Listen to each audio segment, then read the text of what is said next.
गजब जमाना ऑनलाइन का आ गया। अब वो ऐरो गैरो को भी दोस्त बनाने लगी। हम भी नाम बदलकर फिर से बन लिए उसके। हम ही से चैटिंग करके हम ही से भाव खाने लगी।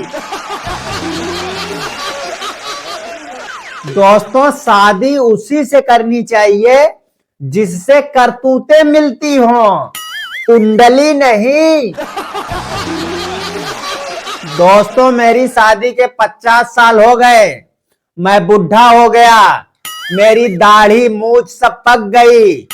मेरी बीवी भी बुढ़िया हो गई, लेकिन आज तक हमारी करतूतें नहीं मिलती। मैं कसम से बता रहा हूं दोस्तों, उस बुढ़िया से मैं एकदम परेशान हो गया हूं। मैं तो शादी करना ही नहीं चाहता था, क्योंकि मैं बहुत पढ़ा लिखा हूं और वो एकदम अनपढ़ है। दोस्तों, मेरी शादी की एक लंबी कहानी है। मेरे पिताजी और मेरे ससुर जी में गहरी दोस्ती थी। और ये दोस्ती क्यों थी जानते हैं? क्योंकि वो दोनों लोग दिन भर में पानी पिए या ना पिए, लेकिन शराब जरूर पीते थे। अच्छा, उन लोगों की दोस्ती कैसे हुई जानते हैं? एक बार दोनों लोग दारू के ठेके पर मिले। मेरे पिताजी के पास दारू लेने के लिए पैसे थोड़े कम पड़ रहे थे। इतने में मेरे ससुर जी पहुंच गए। जब उन्होंने मेरे पिताजी को देखा तो बोले, क्या हुआ भाई साहब, बड़े परेशान दिख रहे हो? मेरे पिताजी बोले, हाँ यार, दारू लेना था, लेकिन मेरे पास पैसे थोड़े कम पड़ रहे हैं। तो मेरे ससुर जी बोले, ऐसा करो, मैं भी अकेले ही आया था, मेरे साथ कोई नहीं था पीने वाला। ऐसा करो, जो पैसे हैं मुझे दे दो, मैं दारू खरीद लेता हूं, फिर चल के हम लोग पीते हैं। अच्छा, जब दारू वारू ले लिए, नमकीन वगैरह लेकर एक बगीचे में आकर बैठकर दोनों लोग पीने लगे। पीने के बाद मेरे पिताजी बोल रहे हैं, यार मुझे पीने का शौक नहीं, पीता हूं सिर्फ गम भुलाने के लिए। इतने में मेरे ससुर जी बोले, अबे मैं कौन सा नागिन डांस करने के लिए पीता हूं, मैं भी तो गम भुलाने के लिए पी रहा हूं। पिताजी बोले, अरे वाह, हमारे विचार कितने मिलते हैं, क्यों ना ये दोस्ती रिश्तेदारी में बदल लिया जाए। अच्छा, मेरे पिताजी दोस्ती को जब रिश्तेदारी में बदलकर घर पहुंचे तो मुझे पता चला तो मैं बहुत गुस्से में था, क्योंकि उस समय मैं बहुत छोटा था। मैं बोला, मैं शादी नहीं करूंगा। दोस्तों, आजकल लोग अपनी बातों से मुकर जाते हैं, लेकिन पहले ऐसा नहीं था। पहले प्राण जाए पर वचन न जाए। पिताजी बोले, मैंने वचन दे दिया है, अगर ये शादी नहीं हुई तो मैं कुएं में कूद जाऊंगा। मैं बोला, ऐसा करो, कुएं में मत कूदो, मैं ही कूद जाता हूँ। चलो, किसी तरह से शादी वादी हो गई। मैं बहुत गुस्से में था, लेकिन गुस्से गुस्से में ही 6 बच्चे हो गए। अच्छा, जब मेरी शादी हुई थी उसी साल अमिताभ बच्चन, धर्मेंद्र और अमजद खान की शोले फिल्म आई थी। मेरी बीवी बोली, सुनो, ऐसा करते हैं, चलो चलते हैं शोले फिल्म देखने। मैं बोला, यार मेरे पास पैसे तो हैं नहीं। वो बोली, पैसों की क्या टेंशन है, पापा सो रहे हैं, उनकी जेब से 200 रुपए निकाल लो। जब पैसा वैसा निकाल लिया, मैं बोला, ठीक है, मैं तैयार हो जाता हूं और तुम भी जल्दी से तैयार हो जाओ। काफी देर के बाद मैं बोला, सुनो, तुम तैयार होने में कितनी देर लगाती हो, मुझे देखो मैं कितनी जल्दी तैयार हो गया। तो वो बोली, सुनो, मैगी और शाही पनीर में यही तो फर्क है। उसके बाद जब हम लोग तैयार होकर बस में बैठकर जाने लगा तो मैं बोला, सुनो, तुम औरतें हम मर्दों की बराबरी कभी नहीं कर सकती।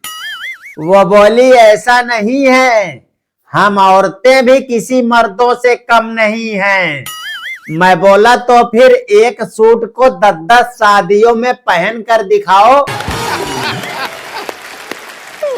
अच्छा, सिनेमा हॉल में पहुंचने के बाद में समझ में नहीं आ रहा था कि किधर जाऊं, क्या करूं। तो वहीं पे एक आदमी खड़ा था, उससे पूछा, भाई साहब मुझे फिल्म देखना है, क्या करूं, कहां जाऊं।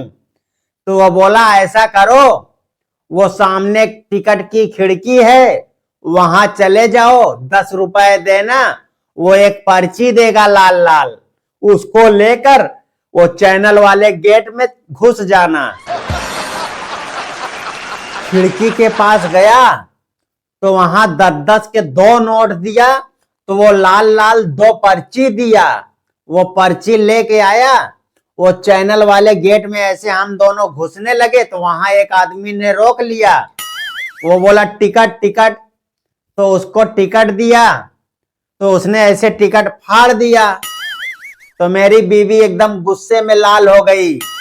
वो बोली, लगता है साले ने गलत टिकट दे दिया। उसको लगा टिकट गलत दे दिया है। वो मुझे बोली, चलो उसके पास, उसने टिकट गलत दे दिया है। खिड़की के पास जैसे ही पहुंचे, वो टिकट वाले के ऊपर मेरी बीवी एकदम गर्म हो गई। वो बोली, तुम मुझे गांव वाले समझ रहे हो? हम लोग गांव से आए हैं तो क्या हुआ, हमें सब पता है, हमें सही टिकट दो, नहीं तो थाने में तुम्हारी शिकायत कर दूंगी। वो बोला, बहन जी टिकट सही है, वो ऐसे फाड़ के ही चेक करता है। अच्छा, जैसे सिनेमा हॉल के अंदर पहुंचे तो बसंती ऐसे घोड़ा दौड़ा रही थी, किटगिट किटगिट किटगिट किटगिट। मेरी बीवी बोली, अरे भागो, नहीं तो घोड़ा हमारे ऊपर ही चढ़ जाएगा। मैं बोला, अरे पागल हो क्या, ये सिनेमा है। वो बोली, तुम्हें पता है सिनेमा है, मुझे पता है सिनेमा है, उस घोड़े को थोड़ी नहीं पता कि ये सिनेमा है। अच्छा, उसके बाद वो गब्बर था ना, गब्बर ने धर्मेंद्र के ऐसे दोनों हाथ बांध दिए ऊपर। उसके बाद बसंती से बोल रहा है, नाचो बसंती, नाचो, तुम नाचो। तो धर्मेंद्र पता है क्या बोल रहा है, नहीं बसंती, इन कुत्तों के सामने मत नाचना, मैं तुम्हारा मर्द धर्मेंद्र बोल रहा हूं, इन कुत्तों के सामने मत नाचना। मुझे तो वो गब्बरवा के ऊपर बहुत गुस्सा लगी। अगर कहीं मिल जाता ना तो मैं उसको एकदम फाड़ देता। लेकिन मेरी बीवी पता है क्या बोल रही है, इतना सुनते ही वो तुरंत खड़ी हो गई। वो बोली, कैसे नहीं नाचेगी बसंती, बसंती को नाचना ही पड़ेगा।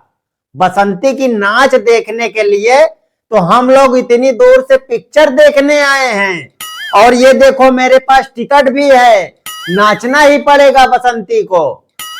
मैं भी बोला, हाँ बसंती, नाचना ही पड़ेगा। मैं तुम्हारी नाच देखने के लिए अपनी बाप की जेब से पैसा चुरा कर आया हूं, ताकि मैं तुम्हारी नाच देख सकूं। बस फिर क्या था, इतना बोलते ही बसंती की नाच शुरू हो गई। तो कैसी लगी ये वीडियो कमेंट करके जरूर बताइए। चैनल पर जो लोग हैं चैनल को सब्सक्राइब करके बेल आइकन को प्रेस कर लीजिए। मिलते हैं फिर किसी दिन एक और नई वीडियो के साथ। जय हिंद।